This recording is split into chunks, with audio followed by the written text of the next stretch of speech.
Hello everyone, Shinto Bean here, playing some more Warhammer 40k Warpforge.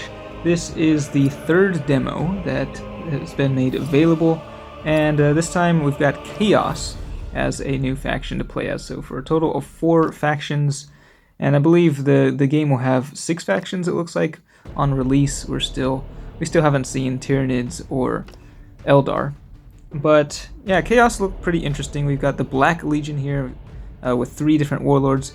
Abaddon the Despoiler, his special rule allows you to give one of your troops a random mark of chaos. It's a new mechanic that is central to Chaos, or at least the Black Legion, where you can give your troops, not your warlord, only your bodyguards, one of the marks of chaos for each of the chaos gods. And each mark provides a different buff to the bodyguard. So yeah, I'm playing a match as Abaddon here. It's a mirror match, and I'm just playing against the AI. It's Chaos versus Chaos, so we should be able to see a lot of the new cards in action.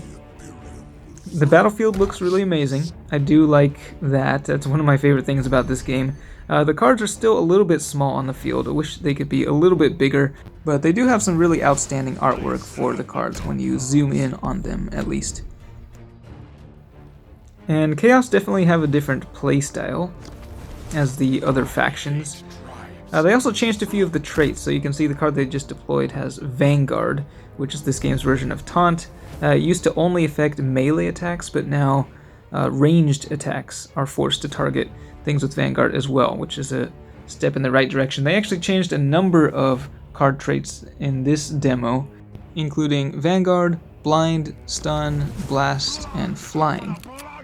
Blind prevents a unit from using its ranged attack, and Stun just prevents it from acting at all. Blast used to only affect ranged attacks, but now it works on melee attacks as well, which is important for one of the new warlords, Harken World Claimer, who you can actually give him Blast every turn, so he can hit adjacent targets with his melee attack in addition to his ranged attack. They also changed flying units, so they can now be targeted by melee attacks from other flying units, which makes flying a less useful ability, but it does, I guess, feel a little bit better. It seems strange that flyers couldn't attack each other with melee before. So with Abaddon, since you're able to give one of your bodyguards a mark of chaos every turn, basically what he wants to do is get a bodyguard out there and just you can stack multiple buffs, even the same mark of chaos on a card multiple times. So you can just get one bodyguard that gets extremely strong. You can either make it have like ridiculously powerful melee or ranged stats. You can also just make it really resilient with like the marks of Nurgle and Tzeentch. So just depending on what the enemy has on the field. Of course, Abaddon's ability just gives it a random mark of chaos, so you can't really choose. A lot of the bodyguards also are able to earn marks of chaos in response to doing different things, whether it be attacking or a unit dying or you like drawing cards. There's all kinds of different things, different combos.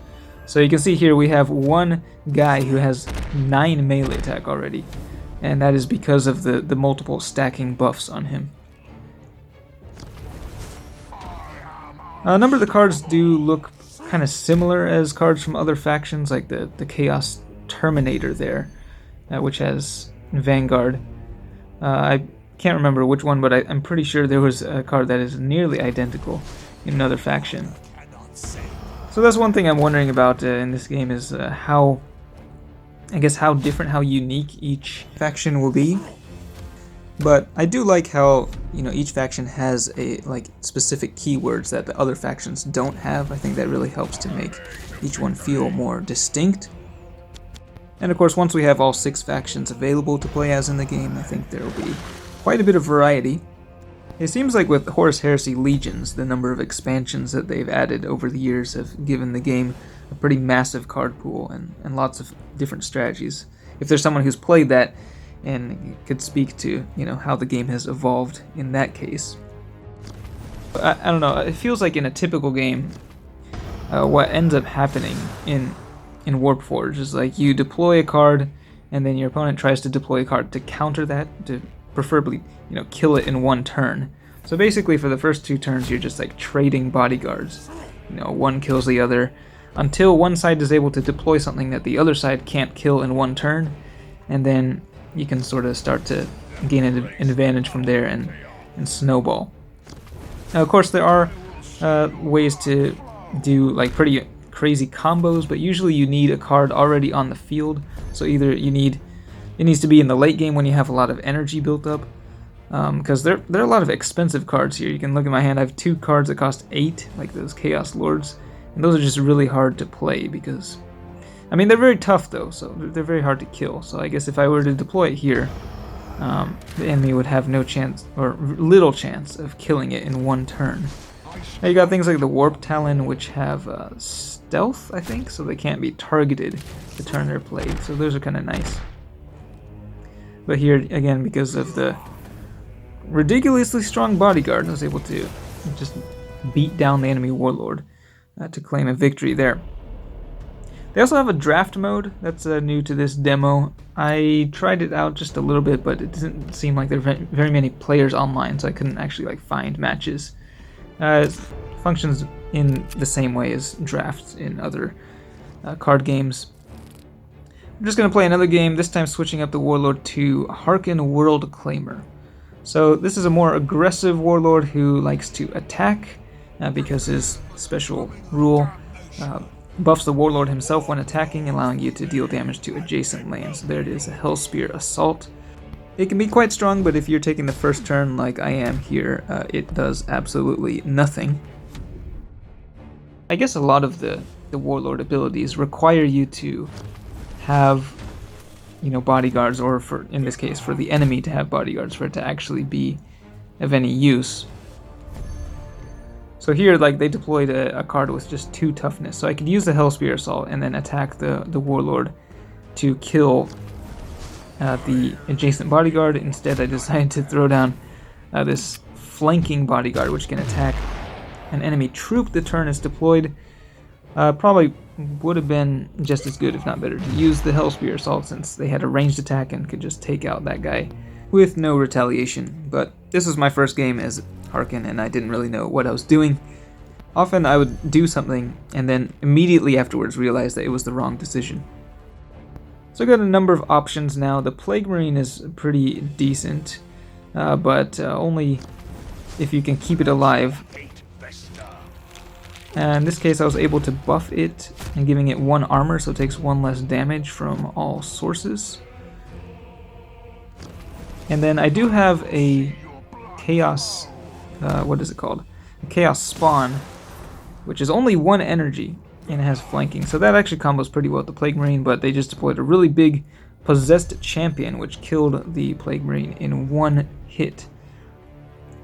I can use the Hellspear Assault here, and here's a look at all of the marks of chaos. So we've got the Corn, which gives +2 melee attack and Vanguard.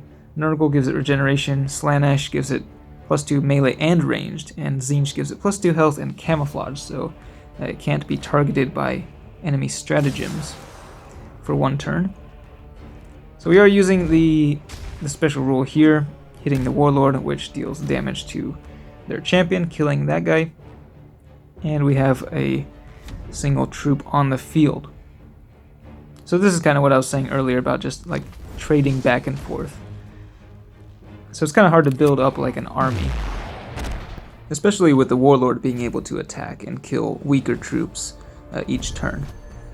Now other factions like Orcs have ways of deploying multiple troops in the same turn. Quite a few different cards that can swarm the enemy like that. Necrons also have the Scarabs, which you can deploy to the field very rapidly, and they can duplicate. So those factions definitely have a different sort of playstyle. Chaos doesn't have a whole lot of that. They do have, I think, one stratagem where they can get 1 Chaos spawn for every enemy unit on the field. But for the most part, Chaos is more focused on just deploying like single units and then buffing those guys to ridiculous levels. I imagine Tyranids would have ways of swarming the enemy, and Eldari, I would think, would be more focused on like elite units.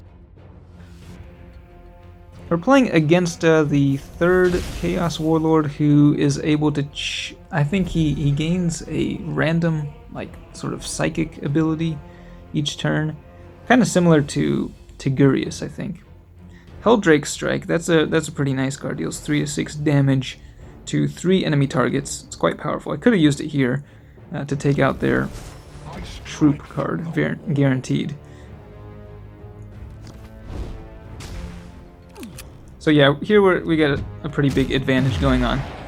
I've got 2 decently sized bodyguards on the field. One has Vanguard, so he's forced to target that one. Not able to kill their troop there. It just has 1 health remaining. They deploy one of those big cards, but again, that does nothing to really protect their warlord. So that's kind of the problem with a lot of these big cards. It feels like you have to be winning. You have to be in the lead for them to actually be useful, because if you're losing and you deploy it, it's not really gonna save you. So we use the Helldrake Strike, hit the Warlord, does just 1 damage because the thing has 1 armor. 6 damage though to the Warlord, and if this was a real player they would have probably surrendered, but this is the AI, so they'll just fight to the death. Deploy another bodyguard. Really big attack there from that guy. And they now have 3 cards on the field, but none of them have Vanguard, so I'm free to just hit the Warlord.